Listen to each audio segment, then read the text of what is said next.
दोस्तों, इस धरती पे जितने भी पेड़ पौधे होते हैं वो किसी न किसी तरह से अपनी अगली जनरेशन को ज़रूर ही प्रोड्यूस करते हैं। यानी अपने ही तरह के नए नए पेड़ पौधों को उत्पन्न करने की शक्ति हर पेड़ों में होती है, हर वृक्षों में होती है। दोस्तों, कुछ पौधों को तो बिना बीज के ही नए पौधे का निर्माण हो जाता है, लेकिन आवृत बीजी यानी एंजियोस्पर्म ऐसे पौधे होते हैं जिनका अगला पीढ़ी यानी अगले पौधे का निर्माण कुछ बीजों के ही माध्यम से होता है। जैसे आपने इस चित्रों के माध्यम से देखा कि अलग अलग प्रकार के बीजों को इस चित्र में, इस वीडियो में आपको दिखाया जा रहा है। दोस्तों, ये पेड़ पौधे इन्हीं बीजों की सहायता से ही अपनी अगली जनरेशन को प्रोड्यूस करते हैं, यानी अपने ही तरह के एक नए पौधे का निर्माण इन्हीं बीजों के माध्यम से ये पौधे कर पाते हैं। तो दोस्तों, हर एक पौधे के लिए यानी एंजियोस्पर्म हर एक पौधे के लिए ये बीज बहुत ही इम्पॉर्टेंट होते हैं, क्योंकि यही बीज वो माध्यम होता है जिसके माध्यम से वो अपनी अगली जनरेशन को प्रोड्यूस कर सकते हैं और एक नए वृक्ष का निर्माण कर सकते हैं।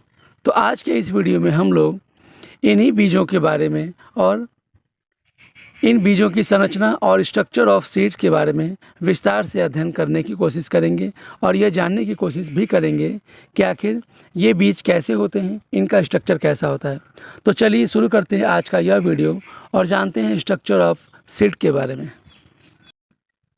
दोस्तों, बीज की संरचना को समझने के लिए इस चित्र को ध्यान से देखिए।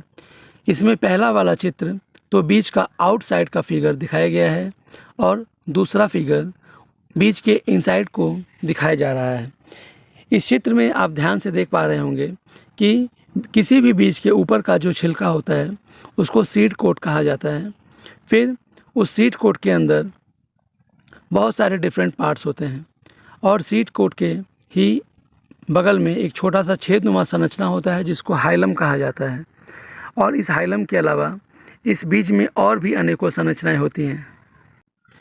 इस बीज के अंदर, सीड कोट के अंदर हाइपोकॉटिल, एपिकॉटिल, प्लूमूल, रेडिकल, एंडोस्पर्म, कॉटिलिडन्स और भी अनेकों स्ट्रक्चर्स इसके अंदर मौजूद होते हैं।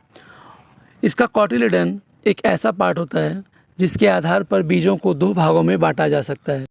एक होते हैं मोनोकॉटिलिडनस सीड, यानी जिसके अंदर केवल एक ही कॉटिलिडन पाया जाता है, उनको मोनोकॉटिलिडन सीड कहा जाता है। और दूसरी कैटेगरी होती है डाइकॉटिलिडन सीड यानी डाइकॉट सीड। ये ऐसे सीड होते हैं जिनमें दो दो कॉटिलिडन उपस्थित होता है, तो इसलिए इनको डाइकॉट सीड भी कहा जाता है। मोनोकॉट सीड के कॉटिलिडन्स को स्कूटेलम भी बोलते हैं। दोस्तों, डाइकॉट सीड में क्योंकि एंडोस्पर्म नहीं होता है तो यही कॉटिलिडन एम्ब्रियो को न्यूट्रिशन देने का काम करता है, और जब तक कि वो एम्ब्रियो एक छोटा सा प्लांट न बन जाए और अपना फूड खुद न प्रिपेयर करने लगे तब तक ये कॉटिलिडन उसको न्यूट्रिशन देता रहता है। तो इस तरह से कॉटिलिडन का काम न्यूट्रिशन देने का भी होता है।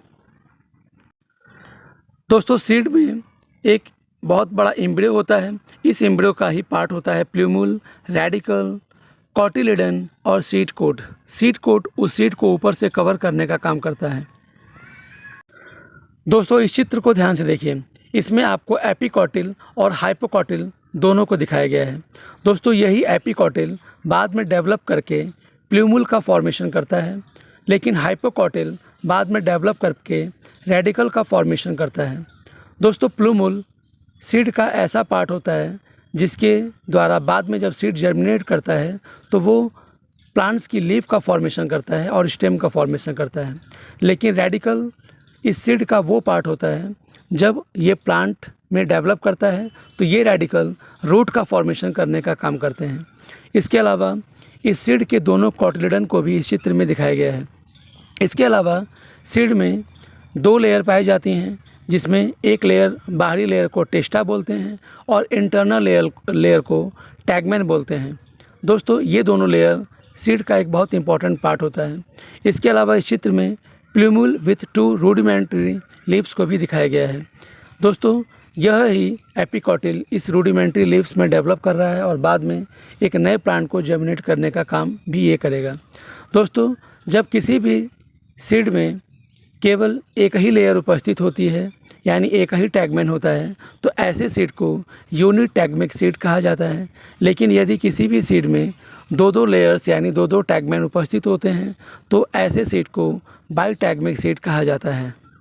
तो इस तरह से टैगमैन और टेस्टा किसी भी सीड के सीड कोट का फॉर्मेशन करते हैं, जो उसको बाहर से प्रोटेक्शन देने का काम करते हैं और उसको आंधी, बारिश, पानी, गर्मी और किसी भी बायोलॉजिकल फैक्टर से बचाने का काम करते हैं और इस सीड को प्रिजर्व करने का काम करते हैं। और जब इसके लिए फेवरेबल कंडीशंस आती हैं तो ये सीड एक नए प्लांट्स में ग्रो करने का काम करता है। तो इस तरह से टैगमैन और टेस्टा यानी सीड कोट किसी भी सीड का एक बहुत ही इम्पॉर्टेंट पार्ट होता है, जो इसको प्रोटेक्ट करने का काम करता रहता है। इस चित्र में सीड को जर्मिनेट होते हुए दिखाया जा रहा है। पहले चित्र में सीड को मिट्टी में दबा दिया गया है, दूसरे फिगर में रेडिकल बाहर निकल रहा है, यही रेडिकल बाद में रूट का फॉर्मेशन करेगा। थर्ड फिगर में हाइपोकॉटिल एक्सपेंड करके रूट का फॉर्मेशन कर रहा है। फोर्थ फिगर में बड़ी बड़ी रूट्स डेवलप कर चुकी हैं, सीड कोट अलग हो चुका है और दोनों कॉटिलिडन अलग अलग हो चुके हैं। दोस्तों, फिफ्थ फिगर में एक वेल डेवलप रूट डेवलप कर चुकी है जो हाइपोकॉटिल से फॉर्म हुई है, लेकिन उस सीड का एपिकॉटिल इस चित्र में आप देख पा रहे होंगे एक नए प्लांट्स को डेवलप कर रहा है, जिससे कि नई नई लीव्स का फॉर्मेशन हो रहा है।